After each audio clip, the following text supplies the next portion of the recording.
আসসালামু আলাইকুম ওয়া রাহমাতুল্লাহ। Welcome to handy programmer. আজকে আমাদের বেসিক সিএসএস এর পর্বের দ্বিতীয় পর্ব। তো আজকের এই ভিডিওতে আমরা যেই কয়েকটি বিষয় কভার করব তার মধ্যে সবথেকে 4টি বিষয় আমরা কভার করব এই ভিডিওর মাধ্যমে, যে 4টি প্রপার্টি কিনা আমাদের সবথেকে বেশি ইউজ করতে হবে আমাদের ওয়েবসাইটের মধ্যে। তো সবকিছুই আমাদের একটু ওই প্রপার্টিগুলো আমাদের ইউজ করতে হবে মোটামুটি পর্যায়ে, বাট এই 4টি বিষয়গুলোকে আমাদের একটু বেশি ইউজ করতে হবে। তো ফার্স্ট অফ অল আমরা একটু দেখার চেষ্টা করব ব্যাকগ্রাউন্ড সম্পর্কে। ব্যাকগ্রাউন্ড প্রপার্টি নিয়ে আমরা বিশদভাবে কথা বলবো, দেন আমরা মার্জিন নিয়ে কথা বলবো, এরপরে আমরা বর্ডার নিয়ে, এবং সর্বশেষ আমরা প্যাডিং নিয়ে কথা বলার আমরা চেষ্টা করব। কিভাবে এইসব বিষয়গুলো আমাদের ওয়েবসাইটে কাজ করে বা না করে এবং কোন কোন ক্ষেত্রে ব্যবহার করতে হয়, এইসব বিষয়গুলো আমরা এখন দেখার চেষ্টা করব। এবং এইসব বিষয় দ্বারা আমরা যখন প্রজেক্ট করব তখন এইসব বিষয়গুলোকে আরও খুব ভালোভাবে আমরা পাকাপোক্ত করার চেষ্টা করব। তাহলে দেরি না করে আমরা এখনই শুরু করতে যাচ্ছি। এই সময় কম, শুরু করো। আমরা সিএসএস যখন ব্যবহার করব তখন আমরা এক্সটার্নাল সিএসএস ব্যবহার করব না, বিকজ আমাদের যখন শিখতে যাব সিএসএস এর প্রপার্টিগুলো তখন আমাদের আরেক ফাইলে গিয়ে লেখাটা অতটা আমি মনে করি না উত্তম।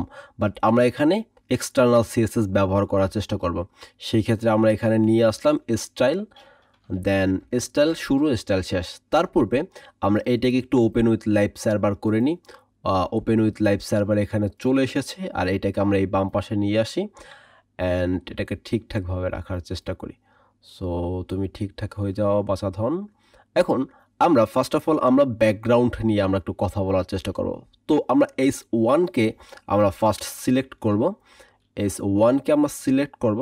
S1কে সিলেক্ট করা হয়ে গেল। এখন আমরা ব্যাকগ্রাউন্ড কালার দিতে চাচ্ছি। সো আমরা এখান থেকে র্যান্ডমলি একটা ব্যাকগ্রাউন্ড কালার দিয়ে দিলাম। এটা কিন্তু আমরা গত পর্বেও আমরা দেখেছি। সো আমরা টেক্সট কালারটাকে একটু পরিবর্তন করে দিই।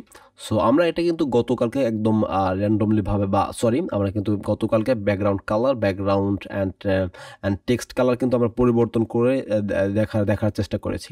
সো এখন আমরা যেটা করব, ব্যাকগ্রাউন্ডের আরও কিছু প্রপার্টি রয়েছে। তা হচ্ছে আমরা যে কাজগুলো করতে পারি, ব্যাকগ্রাউন্ডের আরেকটা প্রপার্টি রয়েছে, তা হচ্ছে ব্যাকগ্রাউন্ডে আমরা কিন্তু ইমেজ ব্যবহার করতে পারি। ঠিক আছে, সো আমরা কিন্তু HTML দ্বারা কিন্তু আমাদের ওয়েবসাইটের মধ্যে কিন্তু IMG যে ট্যাগটি রয়েছে সেটাকে ব্যবহার করে কিন্তু আমাদের ওয়েবসাইটের মধ্যে কিন্তু আমরা ইমেজ নিয়ে আসতে পারছি। বাট আমরা কিন্তু CSS এর মধ্যেও কিন্তু আমরা কিন্তু প্রপার্টি ব্যাকগ্রাউন্ড ইমেজ প্রপার্টি ব্যবহার করে আমরা কিন্তু আমাদের ওয়েবসাইটের মধ্যে কিন্তু আমরা ইমেজ নিয়ে আসতে পারি। সেই ক্ষেত্রে আমরা যে কাজটি করার চেষ্টা করব তা হচ্ছে আমরা ট্যাগ নিয়ে আসবো। তা লিখবো আমাদের ডিপ ট্যাগ। এই ট্যাগটা মূলত এইরকম কাজ করে, আমরা যখন HTML CSS দ্বারা যখন প্রজেক্ট করব তখন প্রত্যেকটা সেকশনকে আমরা আলাদা আলাদা ডিপ এর মধ্যে রেখে দেব। সো আমরা একটা ডিপ নিলাম। সো এই ডিপটার এখন আমরা কিছু এখানে লিখে দিলাম না। সো এখন যে কাজটা করব তা হচ্ছে এই ডিপটাকে আমরা সিলেক্ট করব, দেন এইটার কিছু একটা উইথ দেব। উইথ দিলাম আমরা 400 পিক্সেল অ্যান্ড আমরা হাইট দিব 400 পিক্সেল। সো উইথ হাইট বিষয়টা কি, এটা একটু বোঝার জন্য আমাদের ইমেজটাকে নিয়ে আসতে হবে, তারপর একটু বোঝার চেষ্টা করব। সো এখন আমরা আমাদের ইমেজটা নিয়ে আসবো। সেই ক্ষেত্রে আমরা যে প্রপার্টি লিখবো তা হচ্ছে ব্যাকগ্রাউন্ড ইমেজ। ইমেজ আনার পরে আমাদের ভ্যালু হিসাবে আমাদের আরও একটা বিষয় লেখা প্রয়োজন, তা হচ্ছে URL। মানে এই পাতের মধ্যে তুমি নিয়ে আসো। URL বিষয়টা কি, এই যে আমাদের HTML এর ফাইলটার URL হচ্ছে এইটা। আমরা যখন এইটা লিখে এটাকে কপি করে যখন আমরা এইখানে পেস্ট করে দেব তখন কিন্তু আমরা এই একই বিষয় কিন্তু পাবো। সো মানে হচ্ছে এই URL এর মধ্যে আমাদের ওই বিষয়টাই দিতে হবে, আমাদের পিকচারটি কোথায় রয়েছে সেইটার পাথ আমাদের এখানে দিয়ে দিতে হবে।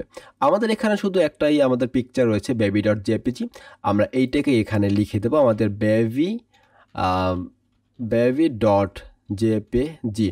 এখন এইটাকে একটু ভুল হয়ে গেছে, আমরা এইটাকে সম্পূর্ণটাকে একটা ডাবল কোটেশনের মধ্যে রাখতে হবে। আমরা ডাবল কোটেশনের মধ্যে রেখে দিলাম, দেন এটাকে সেভ করব। আমাদের এখানে কিন্তু আমাদের পিকচারটা কিন্তু চলে এসেছে। এখন চলুন যে উইথ অ্যান্ড হাইটটাকে একটু বোঝার চেষ্টা করে। উইথ হচ্ছে আমাদের এই প্রস্থর বিষয়টা।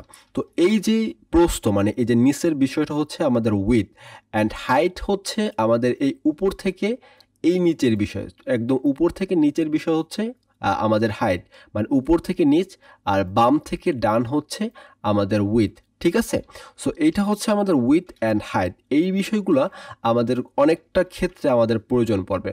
সো কেমন ক্ষেত্রে আমাদের প্রয়োজন পড়বে, আমরা যদি চাই এই ইমেজটাকে একটু ছোট করতে, সেই ক্ষেত্রে আমরা উইথ দিয়ে দিলাম 200 পিক্সেল, আমাদের হাইট দিয়ে দিলাম 200 পিক্সেল।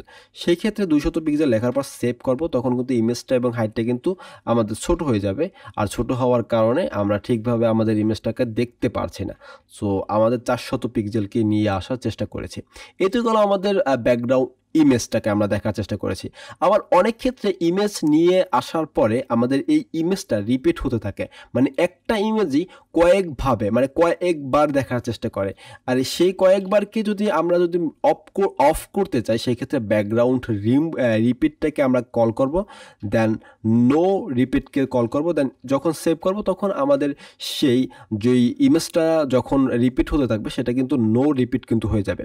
তো এই তো গেল আমাদের ব্যাকগ্রাউন্ডের বিষয়। সো ব্যাকগ্রাউন্ডের আরও অনেক প্রপার্টি রয়েছে, সেগুলোর অনেক ভ্যালু নিয়ে আমরা আরও বিশদভাবে কথা বলতে পারতাম, বাট ভিডিও লেংদি হওয়ার কারণে আমরা বেশি একটা কথা বলতে চাচ্ছি না। ব্যাকগ্রাউন্ড নিয়ে যেগুলো আমাদের প্রয়োজন সেগুলো আমরা কভার করার চেষ্টা করেছি। তো এখন আমরা যে কাজটা করি, আমরা এটাকে ডিলিট করে দিই, দেন আমরা আর একটা কাজ করি, তা হচ্ছে এখন আমরা একটু বর্ডার নিয়ে কথা বলার চেষ্টা করব। বর্ডার মূলত কি, বর্ডার সম্পর্কে কিন্তু আমরা কম বেশি সবাই একটু জানি। সো আমাদের অনেকে কম্পিউটার রয়েছে, তা হচ্ছে বর্ডার লেস অ্যান্ড আরেকটা হচ্ছে বর্ডার ওয়ালা রয়েছে। মানে বর্ডার থাকবে এরকম, আপনার কম্পিউটার পাশ থেকে একটু যদি থাকে, আপনার কম্পিউটার পাশ থেকে কিন্তু একটু হালকা একটু মোটা আকারের কিন্তু চারদিক থেকে কিন্তু থাকে। আবার অনেকের রয়েছে মোটা আকারে কিন্তু থাকে না। এই বিষয়টা বোঝার জন্য আপনি একটা কাজ করতে পারেন, তা হচ্ছে border HTML border and CSS লিখে আপনি গুগলে সার্চ করতে পারেন যদি এই সম্পর্কে আরও বিশদভাবে জানার চেষ্টা করতে চান। তো বর্ডার বিষয়টাকে আমরা এখন একটু সহজভাবে এক্সপ্লেন করার চেষ্টা করব। আর তা হচ্ছে আমাদের এই হ্যান্ডি প্রোগ্রামার এখানে এই যে আমরা কালার দিয়েছি, background colour and text colour, এটার উপরে আমরা বর্ডার আনার চেষ্টা করব। সো এইখান থেকে মানে আমাদের এই যে এই কোণা মানে এটার উপর থেকে একটা বর্ডার আমরা আনার চেষ্টা করব। সেই ক্ষেত্রে আমরা যেটা লিখব তা হচ্ছে border style. So border style এখান থেকে নিয়ে আসবো, দেন আমরা এখানে সিলেক্ট করে দেবো সলিড, দেন আমরা সেভ করব। আমরা কোনো পরিবর্তন দেখতে পারছি না, সেই ক্ষেত্রে আমরা আরেকটা কাজ করতে পারি, তা হচ্ছে বর্ডার উইথ দিয়ে দেব। সো বর্ডার আমরা এখান থেকে উইথ দিয়ে দিলাম 5 পিক্সেল। যখন 5 পিক্সেল দেওয়ার পর সেভ করে দেব তখন কিন্তু আমরা একটা বর্ডার পেয়েছি, বাট আমরা এখান থেকে বর্ডারটাকে ঠিকভাবে আমরা বুঝতে পারছি না। সেই ক্ষেত্রে আমরা বর্ডারে একটি কালার দিয়ে দিতে পারি। সো বর্ডার আমরা কালার দিয়ে দিতে পারি ব্ল্যাক, দেন আমরা এটাকে সেভ করব, তখন কিন্তু আমরা বর্ডার কিন্তু আমরা দেখতে পারছি, এই যে উপর থেকে কিন্তু একটা বর্ডার কিন্তু চলে এসেছে। সো এই বিষয়টা আমাদের ওই সব ক্ষেত্রে আমাদের একটু প্রয়োজন পড়বে। আমরা যখন HTML দ্বারা যখন একটা বাটন লিখব, বাটন আমরা কোনখানে লিখব এটা একটু বোঝার জন্য আমরা একটু W3 স্কুলে আমরা চলে যাই।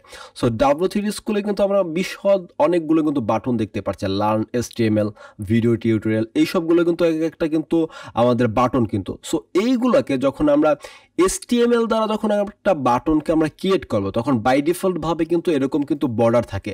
সো এই বর্ডারগুলোকে যখন আমাদের এইখানে কিন্তু এই যে HTML এর নিচে লার্ন HTML এখানে কিন্তু কোনো বর্ডার নেই, কিন্তু বাই ডিফল্টভাবে যখন আমরা HTML এর এখানে ট্যাগ লিখে দেখব তখন কিন্তু বাই ডিফল্টভাবে কিন্তু আমাদের বাটনে কিন্তু বর্ডার থাকে। সেইগুলোকে লেস করতে হলে বা বর্ডারগুলোকে শেষ করতে হলে আমাদের এই বর্ডার প্রপার্টিগুলো বা স্টাইলগুলো আমাদের প্রয়োজন। সো এটা একটু দেখার চেষ্টা করে। এখন আমরা একটা কাজ করি, আমরা এখানে একটা বর্ডার লিখি, সো বাটন লিখি। সো আমরা এখানে বাটন লিখলাম, এখন এখানে কিছু হাবিজাবি লিখে দিলাম, দেন আমরা সেভ করলাম।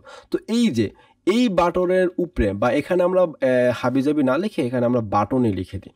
সো বাটন লিখে দিলাম, দেন বাটন, আচ্ছা সেভ করলাম। তো এই যে উপর থেকে কিন্তু একটা কিন্তু বর্ডার চলে এসেছে। এখন আমরা চাচ্ছি এই বর্ডারটাকে আমরা দেখতে চাচ্ছি না, সেই ক্ষেত্রে আমরা কি করব, আমরা যেই কাজটি করব, আমরা এই বাটনকে ফার্স্ট অফ অল আমরা সিলেক্ট করব। সো আমরা বাটনকে আমরা সিলেক্ট করলাম, দেন বর্ডার নিয়ে আসলাম, বর্ডার স্টাইল নিয়ে আসলাম, দেন তারপর যেটা করব নান করে দেব। নান যখন করে দেবো, সেভ করে দেবো, তখন দেখবেন এখান থেকে বর্ডার চলে গেছে, গায়েবুল হাওয়া হয়ে গিয়েছে। বিষয়টা হচ্ছে এইরকম। সো বর্ডার আমাদের অনেক ক্ষেত্রে প্রয়োজন, আবার খুবই ক্ষেত্রে প্রয়োজন, সেই সব বিষয়গুলো যখন প্রজেক্ট করবেন তখন এগুলো আপনি বোঝার চেষ্টা করবেন খুব ভালোভাবে। সো এই তো গেল আমাদের বাটনের বিষয়গুলো, একটু সোজাসাপটা একটা উদাহরণ দ্বারা আমরা বোঝার চেষ্টা করেছি। এখন আমরা মার্জিন দেখার চেষ্টা করব। সো মার্জিনটা আসলে কি? আমরা কিন্তু যখন পরীক্ষায় লেখালেখি করি তখন কিন্তু পরীক্ষা যখন খাতা দেয় তখন কিন্তু আমাদের টাকা উসল করার জন্য, মানে ফি উসল করার জন্য কিন্তু আমরা মার্জিন কিন্তু বিশাল বড় করে দিই, উপর থেকে বিশাল বড়, পাশ থেকে বিশাল বড়, এরকম কিন্তু আমরা কিন্তু করার চেষ্টা করি। সো এরকমভাবে কিন্তু আমাদের ওয়েবসাইটের মধ্যেও কিন্তু আমাদের মার্জিন প্রয়োজন। সো মার্জিনটা আপনি কিভাবে দেবেন, আমরা সেটা করার জন্য আমরা পি ট্যাগকে আমরা বেছে নিই। সো এখানে আমরা পি ট্যাগকে সিলেক্ট করলাম, দেন আমরা ব্যাকগ্রাউন্ড একটা কালার দিয়ে দিই। ব্যাকগ্রাউন্ড আমরা একটা কালার দিলাম, কি কালার? এই কালার দিয়ে দিলাম। দেন আমরা টেক্সটের একটা কালার দিয়ে দেবো। টেক্সটের কি কালার দিতে পারি? বাবা ধন, তুমি আসো এখান থেকে হলদে পাখি চলে আসো। দেন আমরা এটাকে সেভ করলাম, কিন্তু কালার বেশি একটা ভালো দেখাচ্ছে না, ব্ল্যাক দিয়ে দিই। দেন সেভ করব, আর এইখানের কালারটাও বেশি একটা ভালো দেখাচ্ছে না, রেড দিয়ে দিই, পুরো ঝাক্কাস কালার মারিয়ে দিলাম। সো এখন আমরা এই পি ট্যাগের মধ্যে এখন আমরা একটা মার্জিন আমরা এখন শিখবো এই পি ট্যাগ ব্যবহার করে। সো মার্জিন যখন আপনি দেবেন তখন দেখবেন যে একদম এই যে আমাদের HTML মানে এই পি ট্যাগের যে লেখাগুলো সবগুলো কিন্তু মধ্যে চলে আসছে। মানে এইখান থেকেও কিছু সাইট, মানে এই যে আমাদের এইখান থেকেও কিছু অংশ সে ছেড়ে দেবে, উপর থেকেও কিছু অংশ সে ছেড়ে দেবে, দেন এইখান থেকে নিচ থেকেও, বটম থেকে, রাইট থেকে, এরকম কিন্তু অনেকগুলো অংশ কিন্তু সে ছেড়ে দেওয়ার চেষ্টা করবে। সো এখন আমরা যে কাজটি করব, আমরা লিখে নিলাম মার্জিন প্রপার্টিকে, দেন আমরা একটা ভ্যালু দিয়ে দিলাম 50 পিক্সেল আমরা দিয়ে দিলাম। সো যখন দিয়ে দিয়েছে তখন কিন্তু আমরা দেখতে পেরেছি সে টপ থেকে কিছু অংশ সে ছেড়ে দিয়েছে। সে ঠিক এরকমভাবে top, right, left and bottom থেকে কিন্তু সে 50 পিক্সেলকে একদম ভাগ করে কিন্তু একদম ছেড়ে দিয়েছে এই বিষয়টা। সো এই বিষয়টা বোঝার জন্য আমরা যে কাজটা করব মার্জিনটাকে বোঝার জন্য, তা হচ্ছে আমরা ইনস্পেক্ট করে দেখার চেষ্টা করব। সেই ক্ষেত্রে আমরা যে কাজটা করব, আমাদের মাউসের রাইট ক্লিক করব, দেন ইনস্পেক্টে চলে যাব, অ্যান্ড দেন আমরা এখান থেকে আমাদের পি ট্যাগকে ধরবো, বিকজ আমরা পি ট্যাগের উপর আমাদের মার্জিনটাকে ব্যবহার করেছি। সো আমরা পি ট্যাগকে আমরা এখান থেকে ধরলাম, দেন আমরা এখানে স্টাইলে চলে এসেছি। এখন এই যে এটা কি হলুদ কালার না কি কালার, এটা তো আমি নিজেও বুঝতে পারি না। আচ্ছা যাই হোক, এই যে কালারটা রয়েছে, এই কালারটাই হয়েছে কিন্তু আমাদের মার্জিনটা আমরা যখন ব্যবহার করেছি। তো এটাকে একটু বড় করার চেষ্টা করি। যখন আমরা বড় করব তখন দেখবো মার্জিন যত বড় করে দিচ্ছি আমাদের কিন্তু লেখাগুলো কিন্তু আরও ছোট হয়ে যাচ্ছে এবং মধ্যে চলে আসছে, এবং মার্জিন কিন্তু আস্তে আস্তে কিন্তু বড় হয়ে যাচ্ছে। ঠিক আছে? সো এই তো গেল আমাদের মার্জিনের বিষয়টা, এটা হচ্ছে আমাদের মার্জিনের বিষয়। সো আমরা চাইলে কিন্তু মার্জিনগুলো কিন্তু স্পেসিফিকভাবে কিন্তু আমরা কিন্তু লিখে দিতে পারি। সো মার্জিন টপ হিসাবে, মানে উপর থেকে সে একটা মার্জিন পাবে, তার পূর্বে আমরা এটা একটু সেভ করে নিই। সো উপর থেকে সে সুযোগ পাবে 500 পিক্সেল। সো উপর থেকে কিন্তু 500 পিক্সেল কিন্তু একদম নিচে নেমে গিয়েছে, এটা কিন্তু একটু বেশি বড়ই হয়ে গিয়েছে। সো উপর থেকে সে 500 পিক্সেল পেয়েছে। আমরা চাইলে মার্জিনটাকে আবার কিন্তু মার্জিন লেফট হিসাবে দিতে পারি, মার্জিন লেফট, মার্জিন রাইট, এরকম অনেকগুলো রয়েছে, margin block in, margin block start, এইসব কাজগুলো আপনার জন্য ছেড়ে দিলাম। আপনি এই প্রপার্টিগুলো নিয়ে আসবেন এবং এগুলোর ভ্যালু হিসাবে আপনার ইচ্ছা মতন দেবেন, এগুলোকে আপনি নাড়িয়ে চাড়িয়ে দেখার চেষ্টা করবেন। সো এই তো গেল আমাদের মার্জিনের বিষয়টা। এখন আমরা পেডিং দেখার চেষ্টা করবো যে পেডিং বিষয়টা কি, প্যাডিং। ঠিক আছে? সো প্যাডিং বিষয়টা হচ্ছে এইরকম, ও যে কাজটি করবে তা হচ্ছে আমাদের টেক্সটগুলোকে ভিতরে নিয়ে আসবে এবং টেক্সটের ভিতরে ও মার্জিন দেওয়ার চেষ্টা করবে। বিষয়টা একটু এইরকম, মানে একটু গোলমাল একটু অবস্থা। সেই ক্ষেত্রে আমরা পি ট্যাগের মধ্যে আমরা প্যাডিং দেওয়ার চেষ্টা করব। সো আমরা প্যাডিং ট্যাগটাকে প্যাডিং প্রপার্টিকে আমরা কল করলাম, দেন এখানে আমরা ভ্যালু হিসাবে সেই মার্জিনের মতোই আমরা আমরা ভ্যালু দিয়ে দিলাম। তো আমরা এখানে 15 পিক্সেল দিয়ে দিলাম। যখন 15 পিক্সেল দিয়ে আমরা সেভ করব তখন দেখব আমাদের এই লরেম ইফ জেম এটা কিন্তু মধ্যে চলে আসছে, এবং আমাদের যে বর্ডার, আমাদের ব্যাকগ্রাউন্ড যে কালারটা রয়েছে তার মধ্যে একদম চলে এসেছে। সো এখন এটাকে আমরা একটু সেভ করি। এই যে আমাদের এইটা কিন্তু একদম মধ্যে কিন্তু চলে এসেছে এবং উপর থেকে কিন্তু সে প্যাডিং কিন্তু নিয়ে নিয়েছে। ঠিক আছে? সো আমরা কিন্তু স্পেসিফিকভাবে কিন্তু আমরা কিন্তু প্যাডিং ব্যবহার করতে পারি। আরেকটা বিষয়, আমরা কিন্তু CSS এর মধ্যে কিন্তু কমেন্টও কিন্তু ব্যবহার করতে পারি, মানে কোনো একটা লেখাকে কিন্তু আমরা কমেন্ট হিসাবে কিন্তু লিখে দিতে পারি। সো এটাকে আপনি যেভাবে কাজটা করতে পারেন তা হচ্ছে আপনার শর্টকাট বিষয়টাকে আপনাকে জানিয়ে দিই, তা হচ্ছে আপনি কন্ট্রোল প্লাস আমাদের ফরওয়ার্ড স্ল্যাশকে আপনি যখন একসাথে ক্লিক করবেন তখন এটা কিন্তু কমেন্ট হয়ে গিয়েছে, ঠিক আছে। তো এখন যদি আমরা সেভ করি তখন কিন্তু আমাদের এই প্যাডিং কিন্তু কোনো কাজ করবে না। বিষয়টা হচ্ছে এরকম। কমেন্ট হচ্ছে কি, আপনার যে প্রজেক্টগুলো করতে আছেন সেই প্রজেক্ট সম্পর্কে আপনি ছোটখাটো কোনো একটা মন্তব্য বা কোনো একটা সারসংক্ষেপ আপনি লিখে দাও, এরকম একটা বিষয়। যে কমেন্টের মধ্যে যেগুলো লিখবেন ওইগুলো কোনো সময় আমাদের ওয়েবসাইটের মধ্যে দেখাবে না, এরকম একটা বিষয়, ঠিক আছে।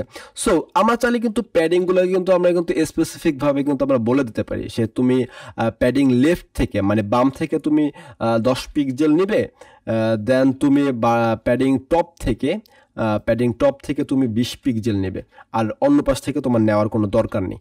সো ও ওই কাজটি করেছে, ও লেফট থেকে সে 10 পিক্সেল নিয়েছে এবং উপর থেকে সে 20 পিক্সেল সে ছেড়ে দিয়েছে। এই গেল আমাদের padding, margin and border and background সম্পর্কে আমরা খুব অল্প স্বল্প জানার চেষ্টা করেছি। Thank you, don't worry, programming is fun আর মাস্ট বি। চ্যানেলে সাবস্ক্রাইব করে বেল আইকনটি ক্লিক করে রাখুন।